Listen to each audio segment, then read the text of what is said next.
And now, Mike's thoughts.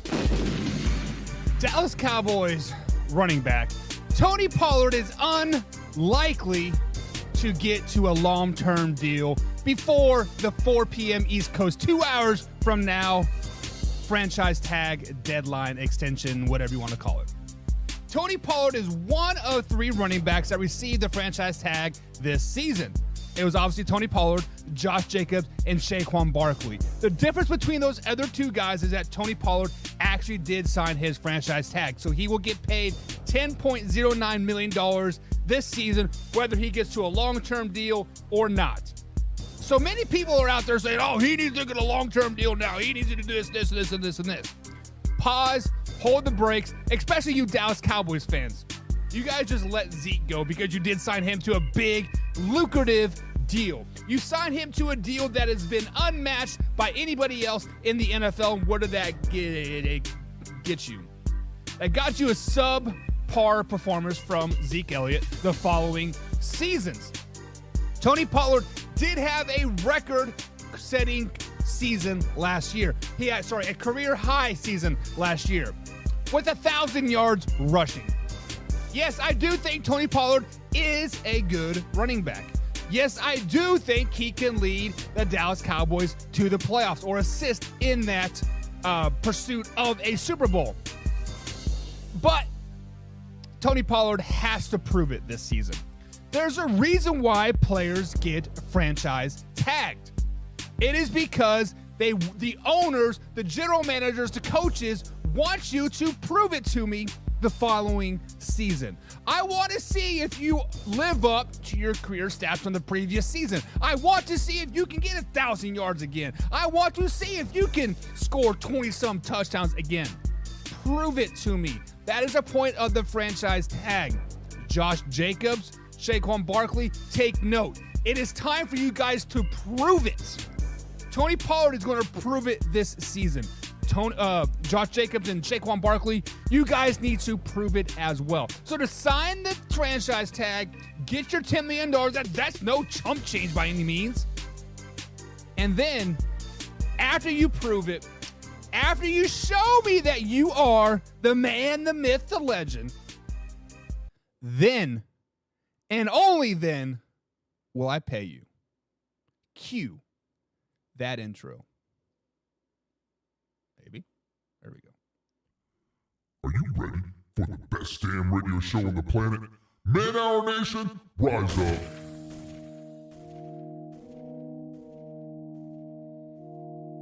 You don't want to be every time, no. I would like to personally welcome you to Man Hour After Dark. Say that thing. I bring you the host, Mike, Buck, and Cone. You know who coming to the stage. Sports talk than what you about to hear right here. I second that. Go. You know that it's us when we talking about sports. Giving you facts on the field to the core. Tune in, we need the support. 1 hour too short, then listen some more. On all your stations, not dropping no music. Starts like Adidas, but Nike just do it. Down 4 in the 4th, we go for the win. Michael 2 seconds, we taking it in. Buck, Mike, and Combs, you know what's going on. Man, now we're After Dark, no LA, we the big spark. No 4th and inches won't cut short. Got the best talking, it's all sports. Buzzing more than buzz beaters. We coming live all through your speakers, go. And what is up, Man Hour Nation? Michael Buckasha here with the Man Hour. Sure to head out to manhourradio.com. Check out the merchandise page, or check out the blog section as well. New merch and new blogs are always dropping over there, so go over there, check it out, and be a frequent flyer over there on the website, because why not? Why not? It is Monday edition, guys, here. July 17th, middle of July. Dog days of summers are here, hot and heavy, but there has been some exciting news in the NFL offseason right before training camp, and DHOP to the Titans is one of them. So we are going to be talking about that. We are going to talk about Super Bowl or bust for Josh Allen and the boys. Is it really Super Bowl or bust? Way or no way, right? Can the Detroit Lions officially live up to their hype? NFC Championship, playoff wins, all of that stuff. Can they live up to that hype? We will see. We will see. We will see. Dak says no more interceptions in 2023. Talk about blowing smoke. We'll see. We'll talk about that. And Tyreek Hill vows. He vows to get 2,000 yards and a Super Bowl this season for the Miami Dolphins. So we'll talk about that, guys, here on Way or No Way Monday. If you guys are new here, consider subscribing to the channel. Hit that like button. Of course, share this with a couple friends as well. This is live, raw, uncut sports talk. My name is Michael Buckheister, and Hoffy, my right-hand man for the foreseeable future, is on vacation. He is at Cape Cod. So enjoy that, Hoffy. Have some fun over there at Cape Cod. Catch some crabs, eat some crabs, but don't catch no crabs. Ha ha, ha ha. But guys, if you are new here, like I said, like, comment, and subscribe, all that good stuff. We got to welcome some people into the chat here. Arthur Brown just shared the stream. Thank you, Arthur Brown. We appreciate that, man. Talk about loyal fan.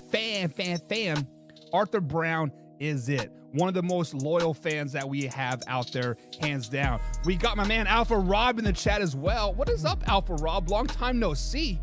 Ever since we moved to Days, Alpha Rob has kind of been hit and miss, and I definitely understand. He was our very good supporter over there at the nighttime. We got Mama Buck in the house. We got Sister Buck in the house and Daddy Buck in the house. What is up, guys? Hope you guys are enjoying your time off there in beautiful Kansas, staying safe from all the weather that's going on.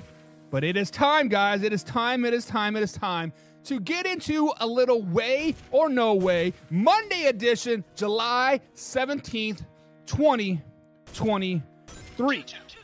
So if you guys do not know what Way or No Way is, it is very simple. It is very cut and dry. We've been posting some stuff out there on the interwebs, giving you a little bit of this and a little bit of that, and we are going to determine whether if it is a way, as in I agree, or if it's a no way, I disagree. So it is simple as that. We put out the statement, we discuss it, we go back and forth, banter, and it's simple. Way or no way.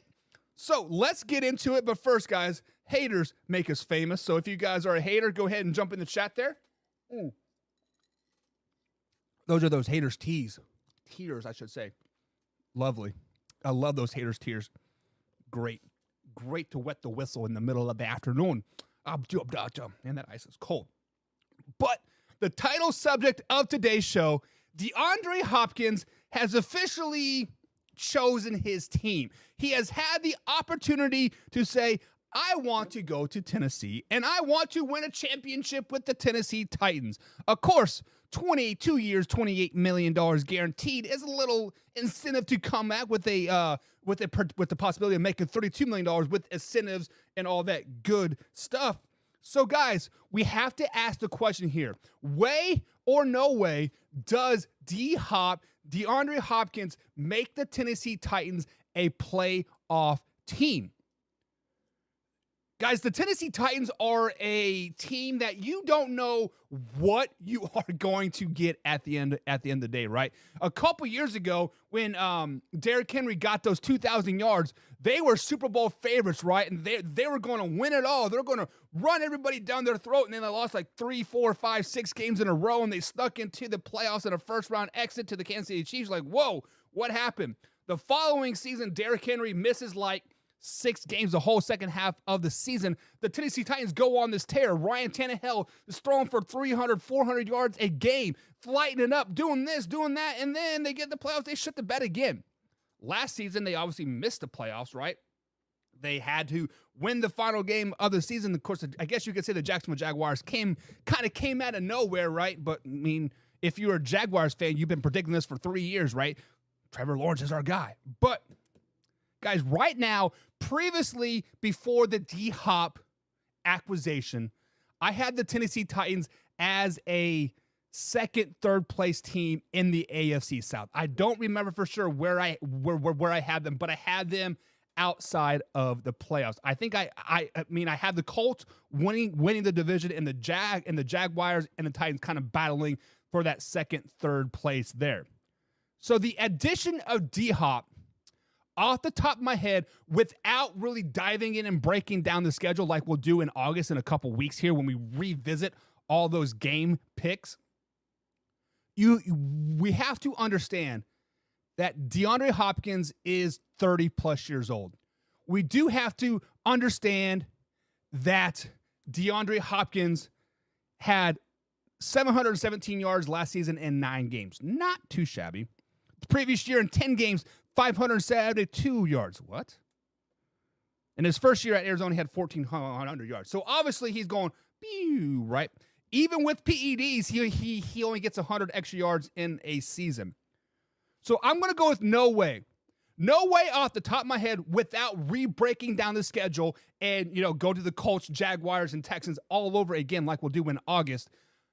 This DHOP trade, this DHOP acquisition does not move my needle. It does not perk up my pecker a little bit. It does not, it just does, no. DHOP does not alone make them a playoff team.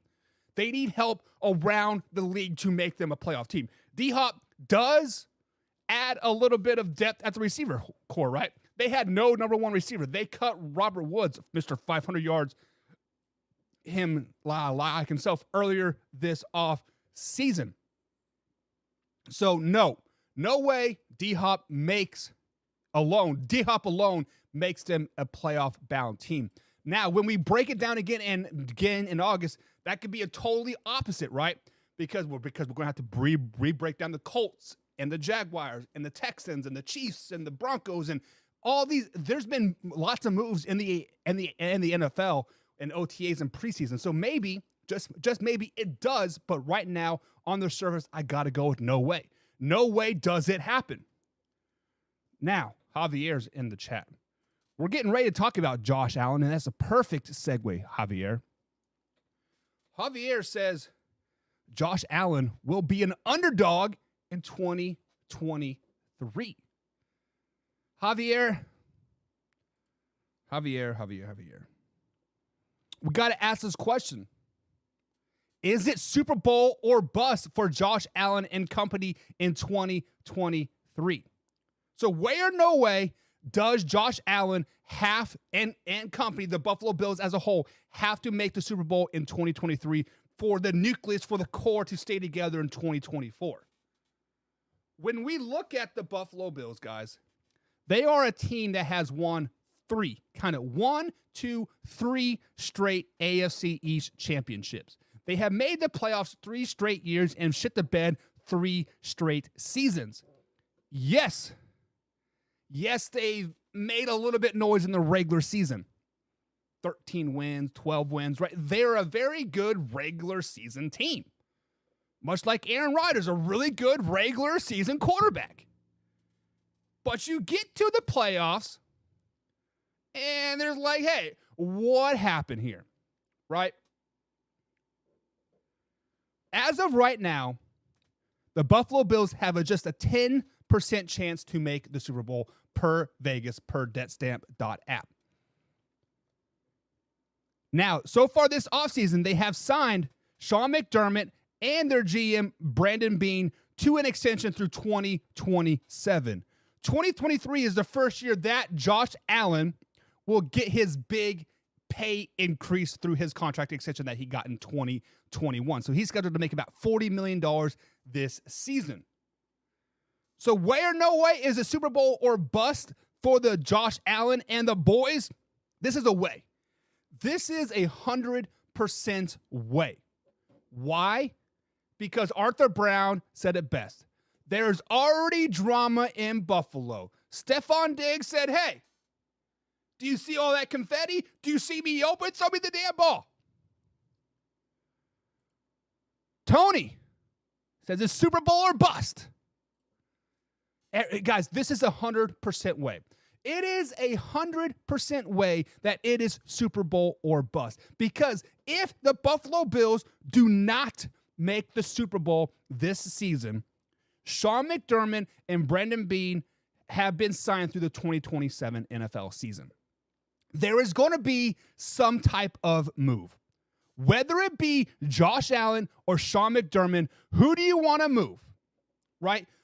Obviously, Brandon Beane and Sean McDermott are married to each other, right? They're a little two peas in the pod. So they're like, is it us or is it them? It's definitely going to be them. It is definitely going to be a movement of Stephon Diggs. It is going to be the testing the waters of movement of Josh Allen. It is going to be the testament of movements of somewhere, right? If the Buffalo Bills do not make the AFC Championship game, Josh Allen will be out of town. Josh Allen will be looking for a new team. Not Sean McDermott, not Brandon Beane. Josh Allen is on the hot seat because he is that $40 million guy. He is the guy that, quote, shits the bed in the postseason. Yes, his stats do tell you otherwise, but my eyes tell me he makes some bad decisions. A lot of red zone interceptions, a lot of throwing in a double, triple coverage, a lot of just not having that it factor. So if the Buffalo Bills do not make at least the AFC Championship and or the Super Bowl, there will be big movements. Josh Allen will be out. So this is a way. This is 100% way. Not only is there already drama in Buffalo, like my man Arthur Brown said, and they're like, Buck, what drama are you talking about? What drama? Stephon Diggs and Josh Allen, that drama, right? The whole 13-second drama. What drama? Stephon Diggs versus Josh Allen. 13-second drama, right, Arthur, or Alpha Rob? Like the firing of the defensive coordinator. Right? Took a year off. There is a lot of drama in Buffalo. There is. And winning cures this drama. When you win, it's not so dramatic out there, right? Let's just say, me and my little friend here, right? Mr. Nerf Gun. We have a love-hate relationship here, right? I love it when he goes whistling, pew, and hits the bullseye right on the dot, right? I can give you some pew, right? But when he veers to the left and veers to the right and misses that target, that whistling irritates the piss out of me. I love the whistling when it goes right down the range and hits it right on the bullseye, right? But when he goes to the left and to the right, that whistling pisses me off. That's what's happening in Buffalo. Stephon Diggs loves when Josh Allen throws in a double covers to his way, but hates it when he throws it to Knox.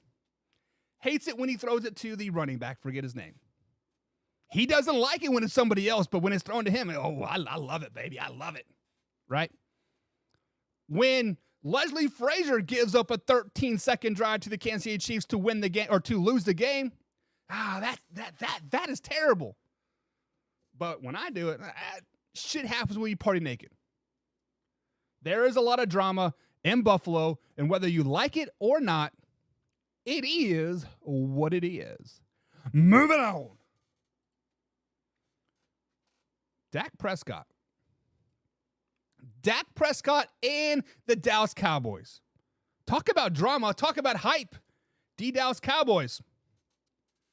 Dak Prescott vows this season that he will not have 10-plus interceptions in 2023. He says, and I quote, "I know who I am." So, guys, way or no way does Dak Prescott have 10-plus interceptions in 2023. One of the biggest downfalls for the Dallas Cowboys in the last couple of seasons has been offensive coordinator Kellen Moore. I know. Kellen Moore doesn't throw the ball. Kellen Moore doesn't do this. Kellen Moore doesn't do that, right? Kellen Moore calls some piss-ass plays and put Dak Prescott in bad situations. Yes, I know Dak can check out of it. Dak can make better decisions throwing the ball. Dak can just tuck it down and run, right? He can do all this. I get it. He can. He can. However, Dak Prescott is a game-managing quarterback. Game manager, guys, is not a bad term. Stop trying to put game manager in such a bad light.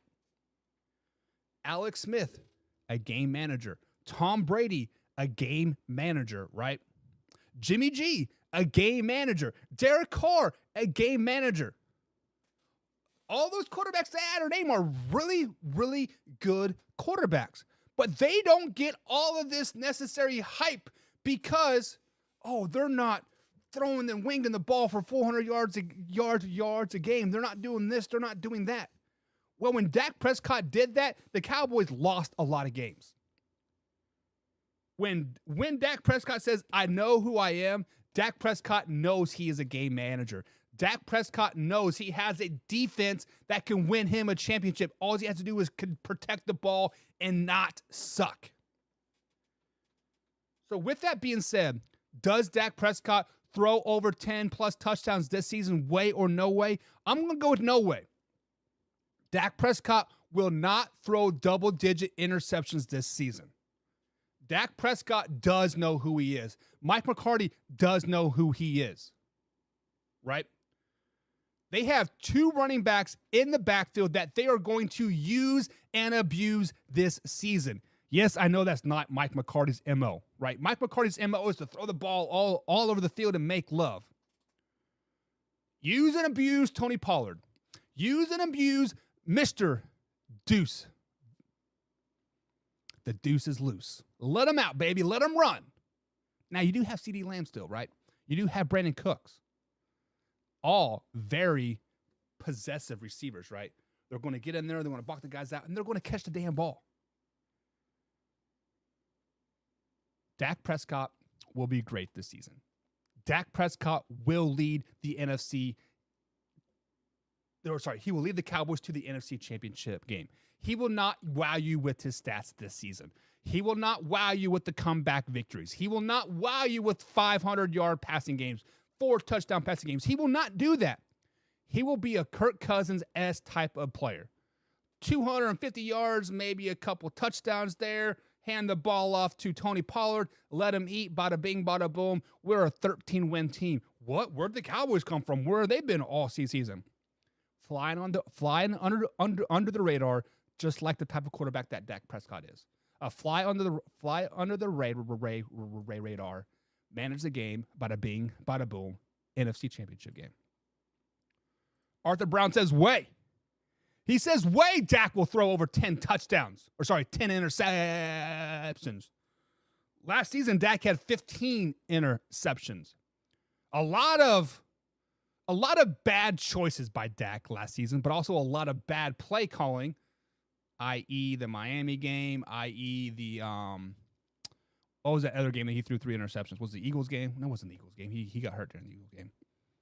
Can't remember. He had a couple 3 interceptions games. He'll be okay. He needs to, quote, manage his interceptions this season. He will manage those interceptions this season. He will keep them under 10. Let's go out on a limb here, guys. Let's make a what if situation, right? I mean, obviously it's not if and then Wednesday here, conjunction Wednesday, hypotheses Wednesday, but it is Monday. And this is my show. I do whatever I want. So if Dak Prescott does throw underneath 10 interceptions, then what, guys? There are people in the chat here. Let me know.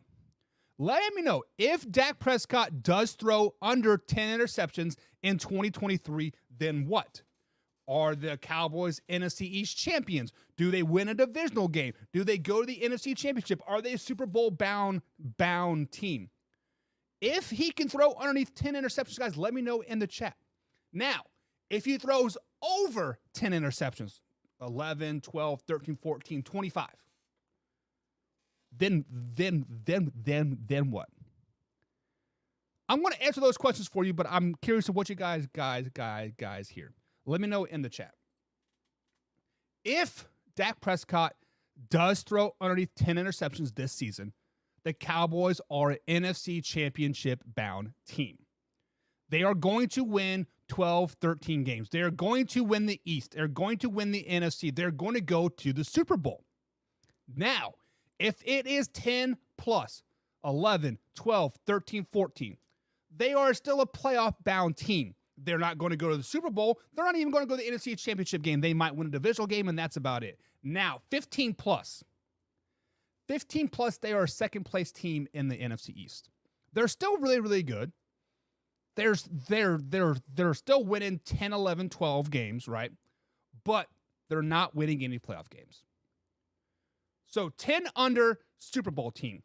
From 10 to 15, divisional, possibly NFC Championship game. 15 plus interceptions, they're still a playoff-bound team, but they're a first-round playoff loss team. That is the way I see it. Guys, let me know in the chat what you guys think. 10 under, 10 to 15, 15 plus. Where do the Dallas Cowboys land with those interceptions, and how far can they go if Dak does throw those number of interceptions? And that means we got to move on. We got to move on to the Detroit Lions. The Detroit Lions. We got to put some respect on their name. Respect the Lions when we talk about them, right? The Detroit Lions finished 9-8 last season, second in the NFC North, behind the 13-win Minnesota Vikings. They did miss the playoffs last season because the Seahawks beat somebody and others, so the Seahawks got in and the Lions are out.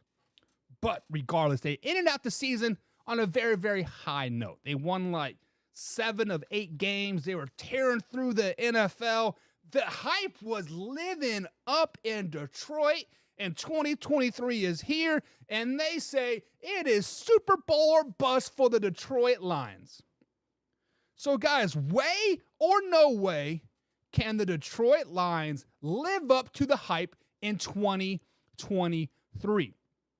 So the hype around the Detroit Lions is NFC North Championship, is a playoff win, is 10, 11, 12, 14 wins this season. Every Lions podcast that I listen to, show that I listen to, every Detroit Lions fan out there has them winning the North, has them winning 12-plus games, have them winning a playoff game as well. Me, I have them about 10 wins right now, second place behind the Green Bay Packers in the NFC North, but I do have them winning some playoff games. So way or no way will the Detroit Lions live up to the hype in 2023. Guys, there is a big transition in the NFL. When you are the team that is hunting teams, like, oh, I got the Vikings in my scope. Pew, pew. I got the Packers in my scope. Pew, pew. That is a lot different because you can get up for those one-off games. Final game of the season, we played the Green Bay Packers. The game doesn't mean nothing to anybody, but we're going to get up and we're going to pew, pew. We're going to hunt those guys, right? Pew, pew. But when the roles are reversed, when you become the hunted team, things are a lot harder in the NFL. You have to show up every week. You have to give an A-plus effort every week. Now, in the NFL, you still give your effort and A-plus effort all you can, but sometimes C effort comes out. And when you are the team that's hunting other teams, that is okay. You are expected to lose, right? You are expected to not do well that game. But this year for the Detroit Lions, they are expected to do well. 12, 13, 14, 15 wins, playoff wins, Super Bowl, right? They are expected to do that. So if the Lions slip up a couple games, what's going on with the Lions? What's going on here? Are they any good? Are they this? Are they that? We'll see. Remember, haters make us famous. Merch link in the bio. Check it out. But way or no way can the Detroit Lions live up to the hype of the 2023 NFL season. I'm going to say no. No way can they live up to the hype of the regular season. This regular season, they are expected to win the NFC North. They are expected to win 12, 13 games. They are expected to basically be those guys, right? And I'm not for sure if they're ready to be those guys yet. They will have a successful season. They will have a 10-win season. Now, I don't like what they did in the draft and trading Williams and Swift and like all that stuff and getting a rookie running back in the first round. Like, I get it, but the regular season, I don't think they'll live up to the hype. So no way on the regular season. Postseason, I expect them to win a game or two. I expect them to make some noise in the playoffs. So that hype, I see that as a way. But regular season, no way. Unfortunately, when the hunters become the hunted, it is very, very tough. It is a very tough transition to do that, right? And you always have to learn how to, I guess, lose before you can win, right? Yes, the Lions have been the historic losers, right? But they have never been that good team that loses. This year, they will be that good team that loses, and they'll learn how to lose, and so then they can know how, or then they know not what to do, and now they eventually be good, if that makes sense. It makes sense in my head, but, you know, it is what it is. Sometimes things get twisted, things get a little crazy, and you got to do what you got to do at the end of the day. So we talked about D-Hop. We talked about the Buffalo Bills and their Super Bowl aspirations. Talked about Dak Prescott and his interceptions. We've talked about the Detroit Lions and their hype. Now, to wrap up the show, Arthur Brown, get back in the chat here because this is all about you, baby. This is all about you, baby. Slow it down. Whew. But Tyreek Hill vows in the 2023 NFL season that he will get 2,000 yards and lead the Miami Dolphins to a Super Bowl. So, guys, this is a two-part question, on a 1 and a 2. Part number 1, way or no way does Tyreek Hill get 2,000 yards this season? Looking at it, guys, this is a very, very real possibility. With the 17-game season, Tyreek Hill only needs 118 yards per game to achieve that goal. Only 118 yards.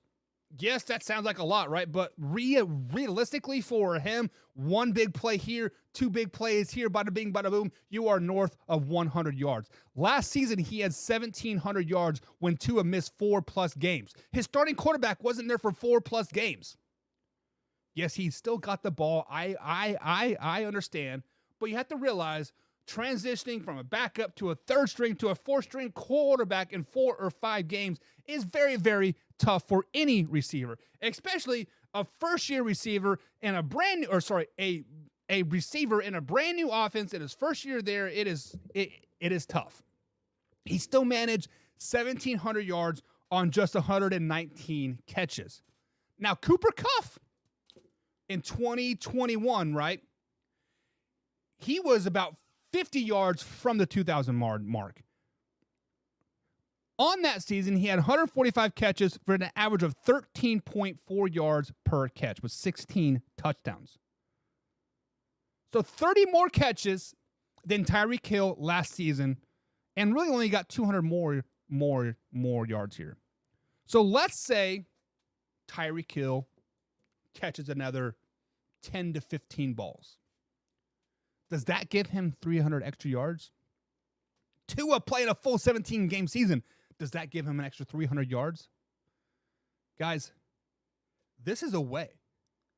This is a very realistic goal for Tyreek Hill and the Miami Dolphins. Now, people in the chat are saying, oh, he's going to have 40% of the targets, yada, yada, yada, and you can't do that with Jalen Waddle. Jalen Waddle's going to get pissed, yada, yada, yada. Jalen Waddle got his last year, guys.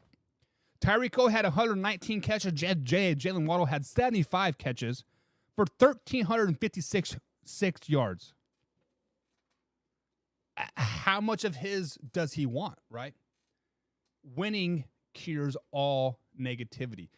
Winning cures all me. Winning makes the team a lot more team, right? So, guys, this is a way.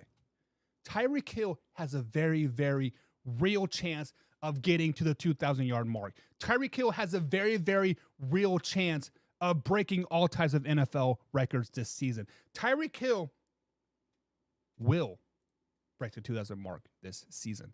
As a Chiefs fan, Chiefs Kingdom, baby. That kind of makes me sick. But Tyreek Hill is the best receiver in the AFC. Is probably the best receiver in the NFL. We'll talk about that later in the week. But yes, it is a very, very real opportunity. Now for the part 2 of the question. Can the Miami Dolphins make it to the Super Bowl if Tyreek Hill does get 2,000 yards in a season? Guys, the Miami Dolphins, on paper right now, let me think about this.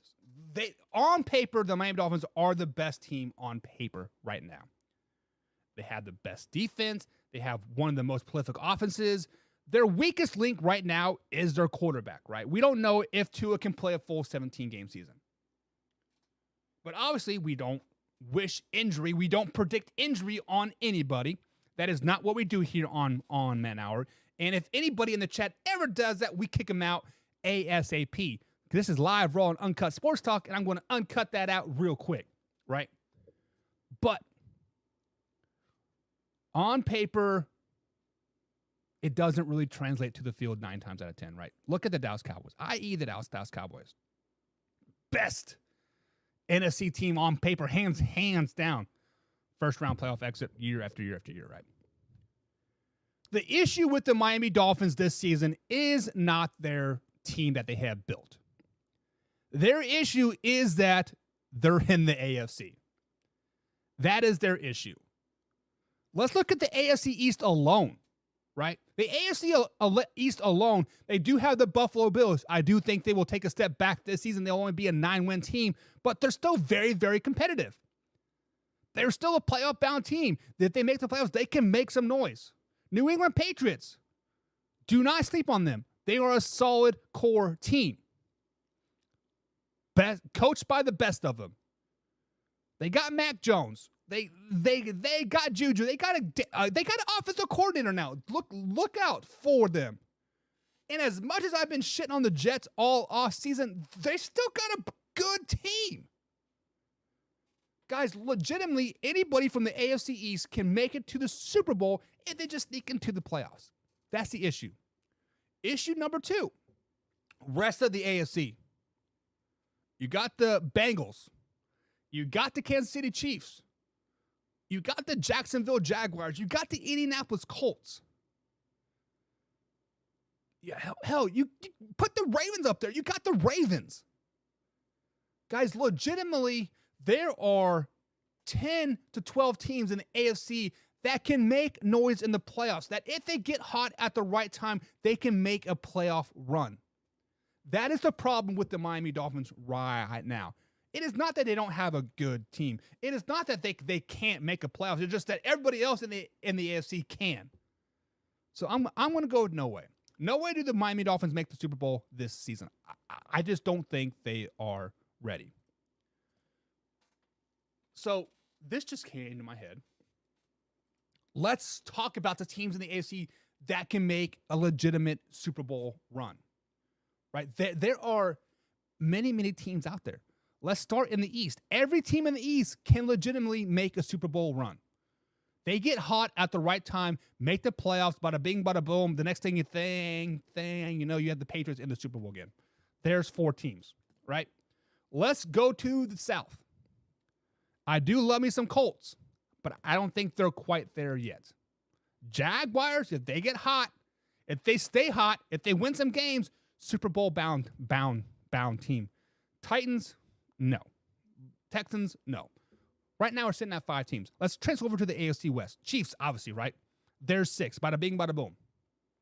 Raiders. I'm a Chiefs guy. Chiefs through and through. But if the Raiders get hot, they put everything together. Jimmy G, D-Hop, Josh Jacobs, and the boys. Yes, 7. Broncos? I don't know. Chargers? Yes. Right there's 8. We haven't made it to the North yet. Every team in the North can legitimately make a playoff run. There's 1, 2, 3, 4 more teams. There's 12 teams in the AFC that can legitimately make a Super Bowl run in the 2023 season. Guys, there's only 16 teams in the AFC. So there's only 4 teams right now that I legitimately do not think that can make a Super Bowl run. No matter how hot they get. Broncos, Colts, Titans, and Texans. Those are the only 4 that I legitimately do not think that can make a Super Bowl run. And that's tough. That is tough, baby. So making it to the Super Bowl is hell of a feat in the AFC. One hell of a feat. Then we look at the NFC, right? Legitimately, let's start with the East. Cowboys and like Eagles. Legitimately, the only 2 that I can think from the East that can make it. South. Maybe the Saints. Maybe. We'll give it to them just for comparison purposes, right? Let's head out west. 49ers, if they find the correct quarterback, and the Seahawks. Rams, no. Cardinals, no. North. Lions, we got to give it to them, right? Packers, no. Vikings, no. Bears, no. So you go from 12 to 6, literally half the amount of teams. So I think there's only 6 teams in the NFC that can make a legitimate Super Bowl run and 12 in the AFC. You put the Miami Dolphins in the NFC, they're instantly Super Bowl contenders. They're I think they got like a 8% chance or something. I can't remember. Their 8% chance in the AFC to make the Super Bowl goes up to like 30% in the NFC. They're better than the Eagles. They're better than the Cowboys. They're better than the Lions, right? They're better than the 49ers. They're better than the Seahawks. That is the problem with the Miami Dolphins, is that they're in the AFC. That is it. Nothing more else I can say about that. Sorry, Miami Dolphins fans. I'm not trying to hate. I'm just speaking realistically. This year, y'all do not make it.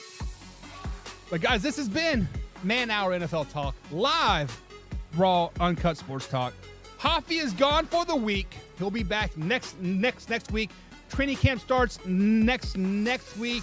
We're going to start breaking down some new schedules, watching some OTAs, watching some scrimmages, breaking down some film. See you guys tomorrow, 2 p.m. East Coast time right here. Live, raw, uncut sports talk.